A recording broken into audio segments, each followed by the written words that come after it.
Memory makes reality. That's what New York City cop Barry Sutton is learning as he investigates the devastating phenomenon the media has dubbed false memory syndrome, a mysterious affliction that drives its victims mad with memories of a life they never lived. That's what neuroscientist Helena Smith believes. It's why she dedicated her life to creating a technology that will let us preserve our most precious memories. If she succeeds, anyone will be able to re-experience a first kiss, the birth of a child, the final moment with a dying parent. As Barry searches for the truth, he comes face to face with an opponent more terrifying than any disease.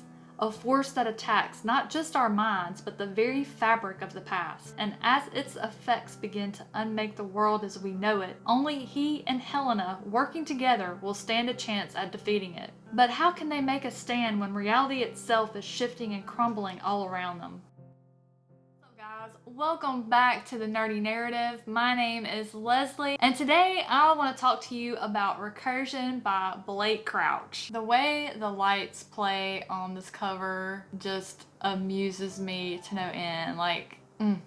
I just love it. So I recently finished Recursion by Blake Crouch. It is my very first book that I've ever read by him, and I am a fan. I instantly went and added a few of the books that I've seen other people talk about recently, one being Dark Matter and also Wayward Pines. So I am looking forward to delving more into his work because this book is amazing. So what made me choose this book? It's one of the 3 books that were chosen for the BookTube SFF science fiction category. I plan on voting when that opens up. I think they're going to open it up next month. So it was Recursion by Blake Crouch, A Memory Called Empire by R. Katie Martine, and Gideon the Knight by Tamsin Muir. All 3 books are so different from one another. I love them each for different reasons. So it's going to be a difficult category. This book came out in 2019. It's about 326 pages. So it is a really quick read. As you've noticed, I love the cover. It's just so amusing.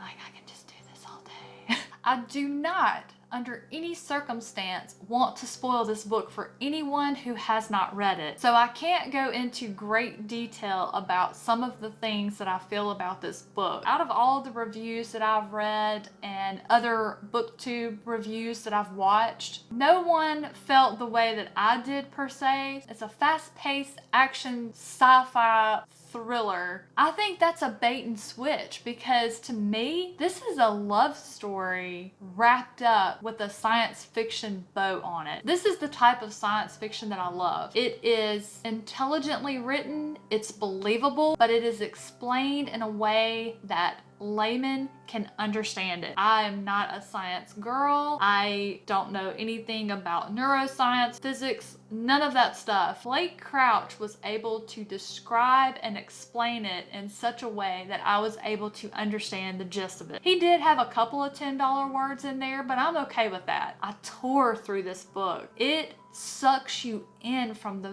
very beginning. So the book is written from the perspective of Barry Sutton and Helena Smith, and we kind of alternate between the two. And when it first starts out, they're on different timelines as well. I kept calling Barry Crouch instead of Barry Sutton, combining the character with the author to form the Harry Potter character.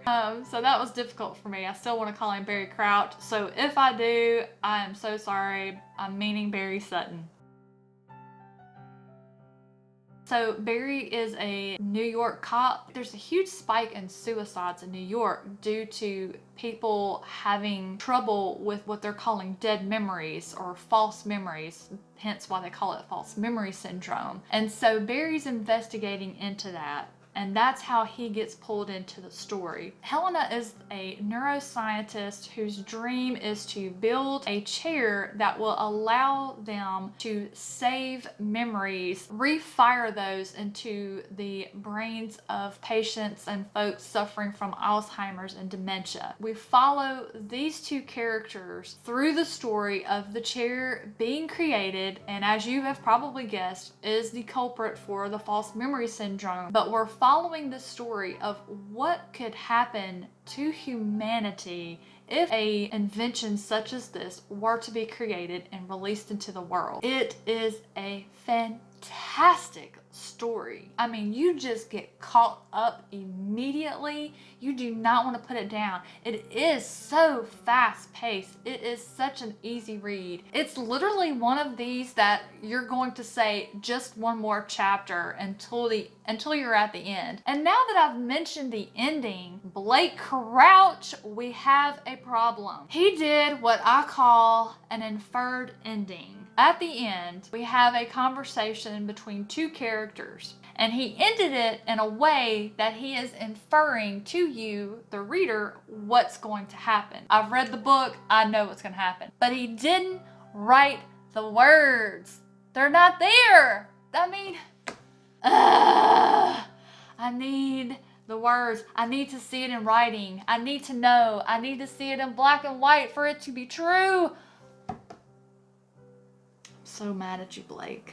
I'm so mad at you. So I picked up the book and read it because I wanted to vote in the science fiction category for BookTube SFF, but I am so glad that I did. That is probably my most favorite science fiction novel I have read this year for sure so far. If you haven't read this book, I highly recommend that you do. I literally have not come across anyone who's read it that did not absolutely love it.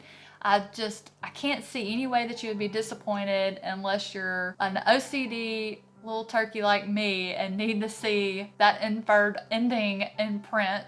But I do believe that anybody would enjoy this book. Like I said, the science fiction part of it is written in easy to understand terms. You won't feel defeated that the book is smarter than you are. Thank you for joining me on this little book chat today. I hope you enjoyed the video. I'm so grateful you stopped by to visit me in my little corner of the world. It is a fantastic time to be a reader. Have a great rest of your day, and I'll see you soon.